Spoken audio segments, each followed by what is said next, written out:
Hi friends, Exam Selective Study ചാനലിലേക്ക് സ്വാഗതം. Mock test based on previous question paper.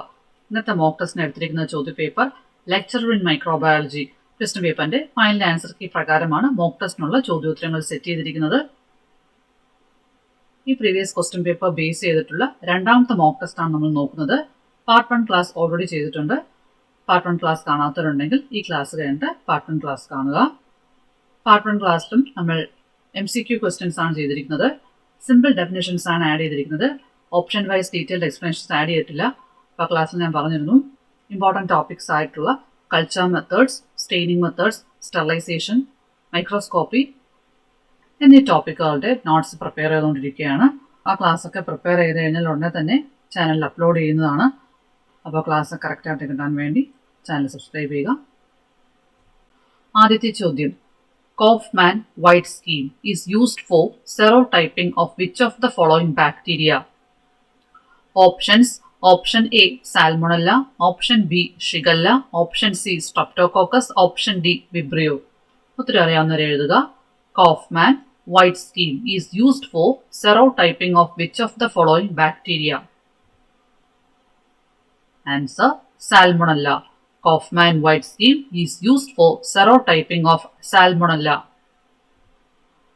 അടുത്ത ചോദ്യം, which of the following is a predatory bacteria? Options: Option A Streptomyces, Option B Bacillus, Option C Dello Vibrio, Option D Pseudomonas. Which of the following is a predatory bacteria? Answer: Dello Vibrio. Predatory bacteria ഏതാണ്? ഡ്വെല്ലോ Vibrio ആണ്. ഡ്വെല്ലോ Vibrio എന്ന് പറയുന്നത് ഒരു gram negative bacteria ആണ്. Bdellovibrio is a predatory bacteria and its prey are also gram negative bacteria. Bdellovibrio എന്ന predatory ബാക്ടീരിയയുടെ prey എന്ന് പറയുന്നത് മറ്റ് ഗ്രാം നെഗറ്റീവ് ബാക്ടീരിയ ആണ്. ഡ്വെല്ലോ വിബ്രിയോ അറ്റാക്ക് ചെയ്യുന്നത് മറ്റു ഗ്രാം നെഗറ്റീവ് ബാക്ടീരിയാസിനെയാണ്. അടുത്ത ചോദ്യം, bile esculin test is used to distinguish which of the following bacteria? Options: Option A Pneumococci, Option B Group B Streptococci, Option C Staphylococci, Option D Group D Streptococci. Bile esculin test is used to distinguish which of the following bacteria? Answer: Group D Streptococci. Bile esculin test is used to distinguish Group D Streptococci. അടുത്ത ചോദ്യം, branching filamentous bacteria are known as? Options: Option A Archaebacteria, Option B Agaricus, Option C Aspergillus, Option D Actinomycetes. Branching filamentous bacteria are known as? Answer: Actinomycetes. Branching filamentous bacteria are known as Actinomycetes. അടുത്ത ചോദ്യം, you have isolated a non-motile gram-positive cell with no visible nucleus. This cell will definitely possess which of the following? Options: Option A ribosome, Option B lysosome, Option C mitochondria, Option D Golgi complex. ഈ question പറയുന്നത് എങ്ങനെയാണ്? നിങ്ങളൊരു gram positive cell isolate ചെയ്തു, അത് non motile ആണ്, അതിന് visible ന്യൂക്ലിയസും ഇല്ല. താഴെ പറയുന്ന ഓപ്ഷൻസിൽ ഏതാണ് ആ സെല്ലിൽ കാണപ്പെടുന്നതെന്നാണ് ചോദ്യം. Options: option A ribosome, option B lysosome, option C mitochondria, option D Golgi complex. You have isolated a non motile gram positive cell with no visible nucleus. This cell will definitely possess which of the following? Answer: ribosome. ഇത് കുറച്ച് tricky question ആണ്. അതായത് നിങ്ങൾ isolate ചെയ്ത ആ സെല്ലിന് nucleus ഇല്ല എന്ന് പറയുന്നു. ന്യൂക്ലിയസ് ഇല്ല എന്ന് പറഞ്ഞാൽ അതിനർത്ഥം അതൊരു പ്രോകാരിയോട്ടിക് സെല്ലാണ്. ക്വസ്റ്റനിൽ വ്യക്തമായിട്ട് പറയുന്നത് നോ വിസിബിൾ ന്യൂക്ലിയസ്, അതായത് ഐസൊലേറ്റ് ചെയ്തെടുത്ത ആ സെല്ലിൽ വിസിബിൾ ന്യൂക്ലിയസ് ഇല്ല. അതിനർത്ഥം ആ സെല്ല് പ്രോകാരിയോട്ടിക് സെല്ലാണ്. പ്രോകാരിയോട്ടിക് സെൽസിന്റെ പ്രത്യേകത എന്താണ്? അതിൽ മെംബ്രെയിൻ ബൗണ്ട് ഓർഗനൽസ് ഒന്നുമില്ല. ലൈസോസോം, മൈറ്റോകോൺട്രിയ, ഗോൾഗി കോംപ്ലക്സ് എന്നിവ മെംബ്രെയിൻ ബൗണ്ട് ഓർഗനൽസ് ആണ്. അത് യൂക്കാരിയോട്ടിക് സെൽസിലാണുള്ളത്. ഇവിടെ ഇത് യൂക്കാരിയോട്ടിക് സെൽ അല്ല എന്ന് അറിയുന്നത് എങ്ങനെയാണ്? അന്ന് ഐസൊലേറ്റ് ചെയ്തിരിക്കുന്ന സെല്ലിൽ ന്യൂക്ലിയസ് ഇല്ല. യൂക്കാരിയോട്ടിക് സെൽസിൽ ന്യൂക്ലിയസ് ഉണ്ട്, മെംബ്രെയിൻ ബൗണ്ട് ഓർഗനൽസ് ഒക്കെ പ്രസന്റ് ആണ്. യൂക്കാരിയോട്ടിക് സെല്ലിൽ ന്യൂക്ലിയസും മെംബ്രെയിൻ ബൗണ്ട് ഓർഗനൽസും ഒക്കെ പ്രസന്റ് ആണ്. ആ സമയത്ത് പ്രോകാരിയോട്സിലാണെങ്കിലോ ന്യൂക്ലിയസ് ഇല്ല, മെംബ്രെയിൻ ബൗണ്ട് ഓർഗനൽസ് ഇല്ല. പ്രോകാരിയോട്ടിക് സെല്ലിലും യൂക്കാരിയോട്ടിക് സെല്ലിലും റൈബോസോം ഉണ്ട്. അങ്ങനെയാണ് നമ്മൾ ഈ ക്വസ്റ്റിന്റെ ആൻസറിലോട്ട് വരുന്നത്. അപ്പോൾ ഐസൊലേറ്റ് ചെയ്തെടുത്ത സെല്ലിൽ ന്യൂക്ലിയസ് ഇല്ല എന്ന് പറയുമ്പോൾ മനസ്സിലാക്കുക ആ സെൽ ഒരു പ്രോകാരിയോട്ടിക് സെല്ലാണ്. യൂകാരിയോട്ടിക് സെൽസിലാണ് ലൈസോസോം, മൈറ്റോകോൺട്രിയ, ഗോൾഗി കോംപ്ലക്സ് ഒക്കെ കാണപ്പെടുന്നത്. എന്നാൽ രണ്ട് സെല്ലിലും കോമൺ ആയിട്ട് കാണുന്നത് റൈബോസോം ആണ്. Ribosome is present in both prokaryotic and eukaryotic cell. So here the answer is ribosome. You have isolated a non-motile gram-positive cell with no visible nucleus. This cell will definitely possess ribosome. ഈ question നിങ്ങൾക്ക് മനസ്സിലായെന്ന് വിശ്വസിക്കുന്നു. അടുത്ത ചോദ്യം, the term 12D treatment refers to which of the following process? Options: Option A, process which destroys psychrophilic bacteria. Option B, heat treatment sufficient to kill 12 bacteria. Option C, 12 different treatments used to preserve food. Option D, a 10^12. ഇവിടെ കൊടുത്തിരിക്കുന്നത് 10^12 എന്നാണ്. A 10^12 reduction in C. botulinum endospores. The term 12D treatment refers to which of the following process? Answer: a 10^12 reduction in C. botulinum endospores. The term 12D treatment refers to a 10^12 reduction in C. botulinum endospores. C. botulinum, Clostridium botulinum. അടുത്ത ചോദ്യം, secondary metabolites are produced during which phase of growth cycle of a microbe? Options: option A log phase, option B stationary phase, option C lag phase, option D none of the above. ഉത്തരം അറിയാവുന്നവർ എഴുതുക.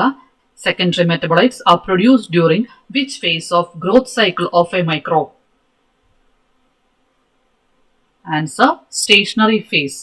Secondary metabolites are produced during stationary phase of the growth cycle of a microbe. നമ്മൾ part 1 ഇതുപോലെ തന്നെ ഒരു question കണ്ടിട്ടുണ്ടായിരുന്നു growth സൈക്കിളിനെ base ചെയ്തിട്ട്. ആ ക്വസ്റ്റ്യൻ ഇതായിരുന്നു: physiologically and metabolically uniform cell population is obtained during which phase? ആ ക്വസ്റ്റ്യന്റെ ആൻസർ ലോഗ് ഫേസ് ആയിരുന്നു. അപ്പോൾ ഗ്രോത്ത് സൈക്കിൾ എന്ന ടോപ്പിക്ക് നന്നായിട്ട് പഠിക്കുക. ഒരു ക്വസ്റ്റ്യൻ പേപ്പറിൽ തന്നെ ഗ്രോത്ത് സൈക്കിളിന്റെ 2 ചോദ്യങ്ങളാണ് വന്നിരിക്കുന്നത്. അടുത്ത ചോദ്യം, Acetobacterus. Options: Option A plant pathogenic bacteria. Option B, used for production of acetic acid. Option C, free living bacteria which can fix nitrogen. Option D, none of the above. Acetobacter is. Answer: free living bacteria which can fix nitrogen. Acetobacter is free living bacteria which can fix nitrogen. Acetobacter ഒരു gram negative bacteria ആണ്. നിങ്ങൾ question ഒക്കെ ശ്രദ്ധിച്ച് വായിക്കുക. ഇവിടെ ചോദിച്ചിരിക്കുന്നത് അസോട്ടോബാക്ടർ ആണ്. അസോട്ടോബാക്ടർ ഒരു free living bacteria which can fix nitrogen. അതുപോലെ തന്നെ നമ്മൾ കേട്ടിട്ടുള്ള മറ്റൊരു ബാക്ടീരിയയാണ് അസറ്റോബാക്ടർ അസറ്റൈ. അത് അസറ്റോബാക്ടർ ആണ്. അസറ്റോബാക്ടർ അസറ്റൈ ബാക്ടീരിയ ആണ്. അസറ്റിക് ആസിഡ് പ്രൊഡ്യൂസ് ചെയ്യുന്ന ബാക്ടീരിയ. ഏതൊരു ക്വസ്റ്റ്യൻ പേപ്പർ കിട്ടിയാലും ക്വസ്റ്റ്യൻസ് ഒക്കെ നന്നായിട്ട് വായിച്ചു നോക്കണം. എന്താണ് ചോദ്യത്തിൽ പറഞ്ഞിരിക്കുന്നത് വ്യക്തമായിട്ട് മനസ്സിലാക്കിയിട്ട് മാത്രമേ ആൻസർ ചെയ്യാൻ പാടുള്ളൂ. അസോട്ടോബാക്ടർ എന്ന് പറയുന്നത് free living bacteria which can fix nitrogen. Acetobacter aceti എന്ന് പറയുന്നത് അസറ്റിക് ആസിഡ് പ്രൊഡ്യൂസിംഗ് ബാക്ടീരിയ. രണ്ടും 2 ബാക്ടീരിയ ആണ്. ഇത് Acetobacter free living bacteria which can fix nitrogen. Acetobacter aceti acid producing bacteria. അതുപോലെ തന്നെ നമ്മുടെ ക്ലാസ്സിൽ ടാസ്ക് ഒക്കെ തരാറുണ്ട്. വളരെയധികം പേര് കമന്റ് ചെയ്യുന്നുണ്ട്. അപ്പോൾ കമന്റ് ചെയ്തവർക്കൊക്കെ താങ്ക്സ് പറയുന്നു.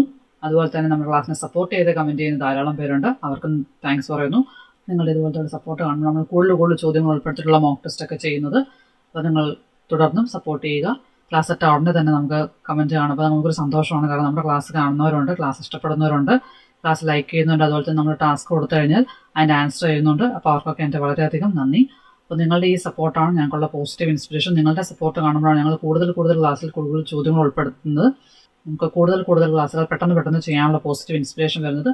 അതുപോലെ തന്നെ കൂടുതൽ ചോദ്യങ്ങൾ ഉൾപ്പെടുത്തിയിട്ടുള്ള മോക്ക് ടെസ്റ്റും ഉടനെ ചെയ്യുന്നതാണ്. ഇപ്പോൾ കുറച്ച് ലാഗ് വരുന്നത് നേരത്തെ പറഞ്ഞ പോലെ സിലബസ് ബേസ് ചെയ്തിട്ടുള്ള ക്ലാസ്സിൻ്റെ പ്രിപ്പറേഷനിലായതുകൊണ്ടാണ്. അടുത്ത ചോദ്യം, the ratio of the water vapor pressure of food substrate to the vapor pressure of pure water at the same temperature is known as? Options: Option A, water activity. Option B, water pressure. Option C, partial pressure of water. Option D, none of the above. The ratio of the water vapor pressure of food substrate to the vapor pressure of pure water at the same temperature is known as? Water activity. The ratio of the water vapor pressure of food substrate to the vapor pressure of pure water at the same temperature is known as water activity. Nisin is defined as which one of the following? Options: Option A, nucleotide, toxic to nerves. Option B, peptide, antibiotic used as food preservative. Option C, Carbohydrate with antimicrobial properties. Option D, none of the above. Nisin is defined as which one of the following? Answer, peptide, antibiotic used as food preservative. Nisin is a peptide, antibiotic used as food preservative. അടുത്ത ചോദ്യം, which one of the following is not used for disinfection of water? Options, option A chlorine, option B ultraviolet rays, option C ozone, option D mercury chloride. Which of the following is not used for disinfection of water? Answer, mercury chloride. Mercury chloride is not used for disinfection of water. Question ശ്രദ്ധിച്ചു വായിക്കുക. Not used for disinfection of water എന്നാണ് ചോദിച്ചിരിക്കുന്നത്. ഇവിടുത്തെ answer mercury chloride. Disinfection of വാട്ടറിന് use ചെയ്യാത്തത് mercury chloride. മറ്റ് മൂന്ന് options chlorine, ultraviolet rays അല്ലെങ്കിൽ UV rays, ozone. These three are used for disinfection of water. ഈ മൂന്ന് സബ്സ്റ്റൻസും ഡിസിൻഫെക്ഷൻ ഓഫ് വാട്ടറിന് ഉപയോഗിക്കുന്നതാണ്. ഏതൊക്കെയാണ്? Chlorine, ultraviolet rays or UV rays and ozone. These are used for the disinfection of water. ചോദ്യം എന്തായിരുന്നു? Which of the following is not used for disinfection of water? Not used for disinfection of water, mercury chloride. അടുത്ത ചോദ്യം, phosphatase test is used to test the efficacy of which of the following process? Options, option A pasteurization, option B canning, option C cold sterilization, option D none of the above. Phosphatase test is used to test the efficacy of which of the following process? Answer, pasteurization. Phosphatase test is used to test the efficacy of pasteurization. അടുത്ത ചോദ്യം, botulinum toxin acts by which of the following mechanism? Options, option A exerts its effects on the cyclic AMP system, option B causes lysis of RBCs, option C blocks the release of acetylcholine at the neuromuscular junction, option D transfer of ADP ribose to elongation factor 2 inhibiting protein synthesis. Botulinum toxin acts by which of the following mechanism? Answer, blocks the release of acetylcholine at the neuromuscular junction. Botulinum toxin acts by blocks the release of acetylcholine at the neuromuscular junction. അപ്പോൾ നിങ്ങൾക്കുള്ള task ഇതാണ്. ബോട്ടുലിനത്തിൻ്റെ causative organism ഏതാണ്? അടുത്ത ചോദ്യം, which one of the following is considered to be an indicator of water pollution? Options, option A N. gonorrhea, option B E. coli, option C Haemophilus influenzae, option D Streptococcus pyogenes. Which one of the following is considered to be an indicator of water pollution? Answer, E. coli. E. coli is considered to be an indicator of water pollution. അടുത്ത ചോദ്യം, flagella seen in Vibrio cholerae can be described as? Options, option A Peritrichus flagella, option B bipolar, option C Lophotrichus, option D single polar flagellum. Flagella seen in Vibrio cholerae can be described as single polar flagellum. Flagella seen in Vibrio cholerae can be described as single polar flagellum.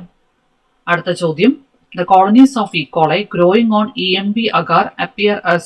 Options, option A dark centered colonies with green metallic sheen, option B pink colored colonies with dark centers, option C yellow colored colonies, option D blue colonies. The colonies of E. coli growing on EMB agar appear as? Answer, dark centered colonies with green metallic sheen. The colonies of E. coli growing on EMB agar appear as dark centered colonies with green metallic sheen.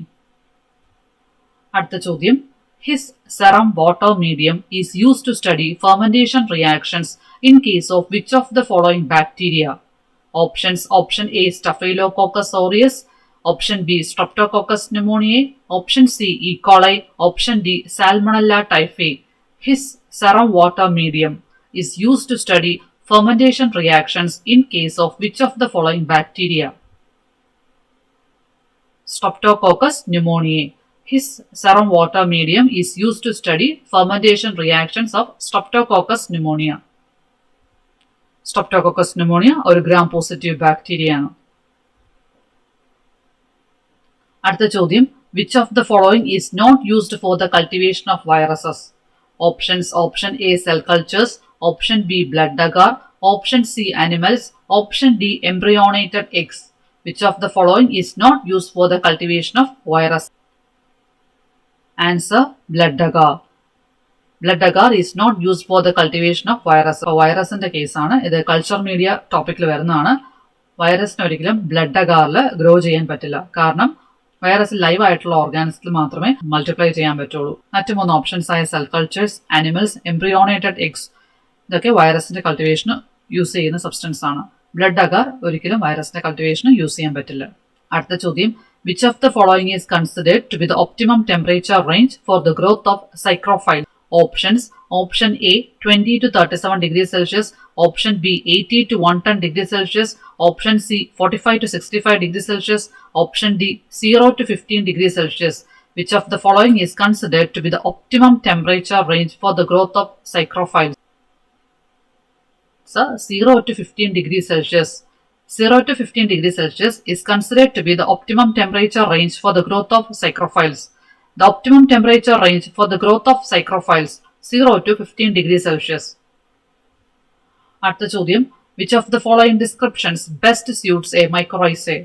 Options: Option A symbiotic association between a fungus and an algae, Option B symbiotic association between an actinomycete and fungus, Option C symbiotic association between a fungus and roots of a vascular plant, Option D none of the above.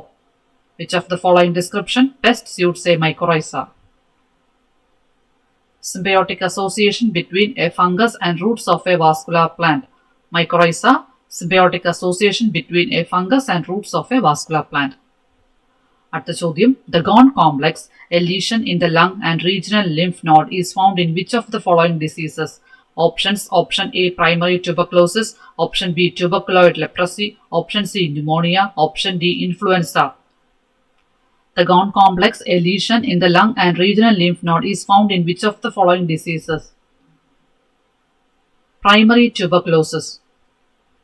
അടുത്ത ചോദ്യം, leprosy is known as? Options: Option A Landsfield disease, Option B Hansen's disease, Option C Addison's disease, Option D Leeuwenhoek's disease. Leprosy is known as Hansen's disease. Leprosy is known as Hansen's disease. ഇത്രയാണ് ചോദ്യങ്ങൾ. ചോദ്യങ്ങളാർക്ക് മനസ്സിലായി കാണുമെന്ന് വിശ്വസിക്കുന്നു. Class ഇഷ്ടപ്പെട്ട like ചെയ്യുക, നിങ്ങളുടെ അഭിപ്രായങ്ങൾ പറയുക. Thanks for watching. Subscribe for more videos.